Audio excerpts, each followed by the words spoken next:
Hi everyone, welcome to preventive health solutions. This is KP Singh, nutrition adviser. और दोस्तों, आइए हम देखते हैं आज what is the right way to control cholesterol, यानी कि कोलेस्ट्रॉल कंट्रोल करने का सही तरीका क्या है। तो दोस्तों, देखा जाए तो यहाँ हम आज बात कर रहे हैं एलडीएल कोलेस्ट्रॉल की, जिसे कि बैड कोलेस्ट्रॉल के नाम से भी जाना जाता है, और जो हमारी धमनियों में, आर्टरीज में प्लाक फॉर्मेशन या ब्लॉकेज के लिए जिम्मेदार होता है, और यही आगे चलकर हार्ट अटैक का कारण बनता है। तो दोस्तों, इसे कंट्रोल करना बहुत ज़रूरी है। अगर ये हमारे ब्लड में इसका लेवल नॉर्मल से ज़्यादा आता है तो इसे हमें कंट्रोल करना चाहिए।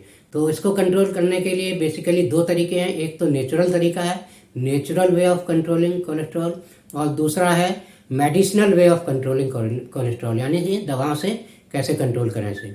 तो दोनों ही तरीके अपनी अपनी जगह पर सही है, दोनों ही तरीकों की अपनी अपनी अहमियत है। तो दोस्तों, ये हमें देखना होगा कौन सा तरीका हमें हमारे लिए सूट करेगा। तो सबसे पहले आइए दोस्तों देखते हैं natural way of controlling cholesterol, यानी कि जो नेचुरल तरीका है वो किस रूप में सही है। तो दोस्तों, अगर हमें कोलेस्ट्रॉल की प्रॉब्लम है, यानी हमारे ब्लड में कोलेस्ट्रॉल बढ़ा हुआ आता है, लेकिन हमें हार्ट की कोई मेडिकल कंडीशन नहीं है, कोई खास हार्ट की प्रॉब्लम नहीं है, तो हमें हमेशा नेचुरल वे ही अपनाना चाहिए, क्योंकि मेडिसिनल वे के अपने साइड इफ़ेक्ट्स होते हैं और उनसे हमें बच के रहना चाहिए। तो दोस्तों, नेचुरल तरीके से हमें अपने कोलेस्ट्रॉल को कैसे कम करना होगा, इसके लिए दो स्टेप हैं। एक तो है पहला एक्सरसाइज, और दूसरा स्टेप है हमारा डाइटरी हैबिट्स, यानी कि प्रॉपर डाइट। तो एक्सरसाइज की अगर बात करें तो यहाँ पे हमें मॉडरेट एक्सरसाइज टेकअप करनी चाहिए। अगर घरेलू एक्सरसाइज कर रहे हैं तो मॉर्निंग वॉक वगैरह, या घर पे जो भी आप थोड़ी बहुत एक्सरसाइज कर सकते हैं, उन्हें रेगुलर बेसिस पर करते रहिए। और अगर आप जिम जाते हैं तो जिम में कभी भी एग्जॉस्टिव एक्सरसाइज टेकअप ना करें, नॉर्मल और माइल्ड टाइप की एक्सरसाइज ही करें। यहाँ एक्सरसाइज नॉर्मल की बात क्यों हम कर रहे हैं, क्योंकि अगर आप बहुत ज़्यादा एग्जॉस्टिव एक्सरसाइज करते हैं, बहुत ज़्यादा स्ट्रेस देते हैं फिजिकल अपनी बॉडी पर, तो क्या होता है, ऑक्सीडेटिव स्ट्रेस बढ़ता है, और ऑक्सीडेटिव स्ट्रेस बढ़ने से जो कुछ भी एलडीएल कोलेस्ट्रॉल का लेवल है आपके ब्लड स्ट्रीम में, वो ऑक्सीडाइज होने लगता है, और ऑक्सीडेटिव स्ट्रेस से, और वो चिपकना शुरू हो जाता है आर्टरीज में। तो इसलिए इसको एक्सरसाइज हमेशा नॉर्मल रखें। तो यहाँ पे होता क्या है, एक्चुअली हम उतनी मात्रा में एंटीऑक्सीडेंट नहीं ले पाते। एनर्जेटिक डाइट ले लेते हैं, प्रोटीन ज़्यादा ले लेते हैं, लेकिन एंटीऑक्सीडेंट की कमी हो जाती है, जिससे कोलेस्ट्रॉल ऑक्सीडाइज होकर चिपकना शुरू कर देता है। तो दोस्तों, हमेशा एक्सेसिव एक्सरसाइज अवॉइड करें।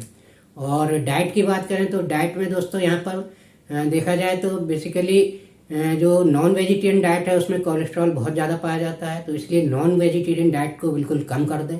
कभी कभी नॉन वेज खाएं, हमेशा ना खाएं, रोजाना बेसिस पर खाना बंद कर दें। और मीट वगैरह खाते हैं तो उसमें कलेजी या लीवर को बिल्कुल ना खाएं। और अगर एग लेते हैं तो उसमें जो उस एग का येलो पार्ट है उसको हटा दें, क्योंकि उसमें कोलेस्ट्रॉल होता है। और यहीं पर अगर सैचुरेटेड फैट की बात करें तो सैचुरेटेड फैट में जैसे घी है और बटर है, इस टाइप की चीज़ें बिल्कुल अवॉइड करें, बहुत कम यूज करें। और अगर आप मिल्क लेते हैं तो टोन्ड मिल्क लें, फुल क्रीम मिल्क अवॉइड करें।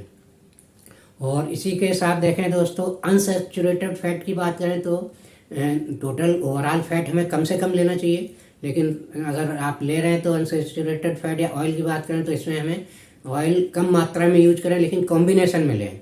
मतलब एक ही जैसा ऑयल लगातार यूज ना करें, 2-3 तरह के ऑयल आप बदल बदल कर यूज कर सकते हैं। इसमें ऑलिव ऑयल बेहतर माना जाता है, मस्टर्ड ऑयल भी अच्छा है। तो इस तरह से आप इन चीज़ों को कंट्रोल करें। इसके साथ ही साथ एक फैक्टर और बहुत ज़रूरी है कि अपनी डाइट प्लेट में ज़्यादा से ज़्यादा फ्रेश फ्रूट्स और वेजिटेबल शामिल करें, इनकी मात्रा अधिक से अधिक रखें। तो इस तरह से दोस्तों, इन चीज़ों को अगर आप फॉलो करेंगे तो नेचुरल तरीके से आप अपने एलडीएल कोलेस्ट्रॉल को कुछ महीनों में कंट्रोल कर सकेंगे, जो एक बेहतर ऑप्शन है आपकी कंडीशन के लिए। अब देखते हैं दूसरी कंडीशन बेहतर कब होती है एलडीएल कोलेस्ट्रॉल कंट्रोल करने के लिए, जिसे हम मेडिसिनल वे कहते हैं।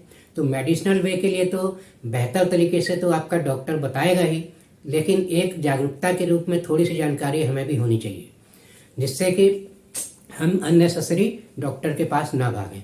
तो दोस्तों, यहाँ देखा जाए तो जो मेडिकल कंडीशंस होती हैं उसमें नॉर्मली स्टेनिन ग्रुप के एलडीएल कोलेस्ट्रॉल कंट्रोल करने वाली दवाएं दी जाती हैं, जो कि आजकल बहुत ज़्यादा प्रचलित हैं और काफ़ी हद तक सेफ भी मानी जाती हैं, फिर भी इनके साइड इफ़ेक्ट्स होते हैं।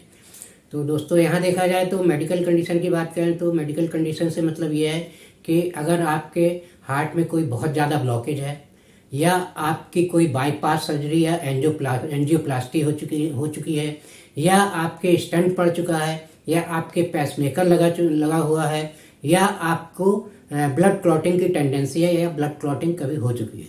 तो इस टाइप की मेडिकल कंडीशंस में तो बेहतर ऑप्शन मेडिसिन ही है, क्योंकि ये आपको एकदम टू द पॉइंट और सर्टेन इफेक्ट देती हैं। एक लिमिटेड पीरियड में आपकी स्थिति को कंट्रोल करती हैं, कोलेस्ट्रॉल को कंट्रोल कर लेती हैं।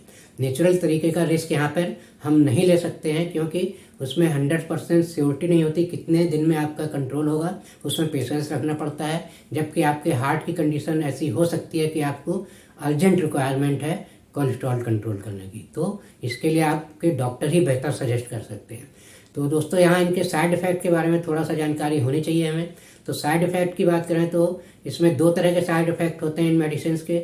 एक तो शॉर्ट टर्म साइड इफ़ेक्ट और long term side effect. Short term common side effect की बात करें तो इसमें जनरल वीकनेस, थकान वगैरह, चक्कर आना, या बॉडी पेन, मसल पेन, या आपको कभी कभी नींद की प्रॉब्लम, इस टाइप के साइड इफ़ेक्ट हो सकते हैं। और दोस्तों लॉन्ग टर्म साइड इफ़ेक्ट की बात करें तो थोड़े वो सीरियस होते हैं। अगर आप ये दवाएं हाई डोज में लंबे समय तक यूज करते हैं तो ये आपकी किडनी को ख़राब करती हैं, किडनी पर ख़राब असर डालती हैं, आपके लीवर को भी डैमेज करती हैं, और इसी के साथ साथ आपकी हार्ट मसल्स को भी वीक करती हैं, जिससे कि आपका हार्ट कमज़ोर हो जाता है और हार्ट की जो एक्चुअल लाइफ है वो कुछ कम हो जाती है।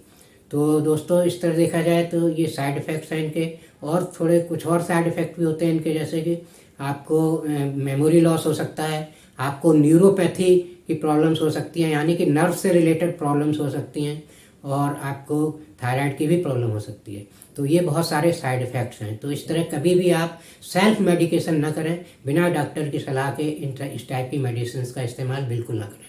तो दोस्तों आशा है आपको ये वीडियो अच्छा लगा होगा। अगर अच्छा लगा है तो लाइक और शेयर करिए, और चैनल सब्सक्राइब नहीं किया है तो इसे सब्सक्राइब कर लीजिए। और इसी के साथ दोस्तों thank you very much. See you in next video with some other health tip.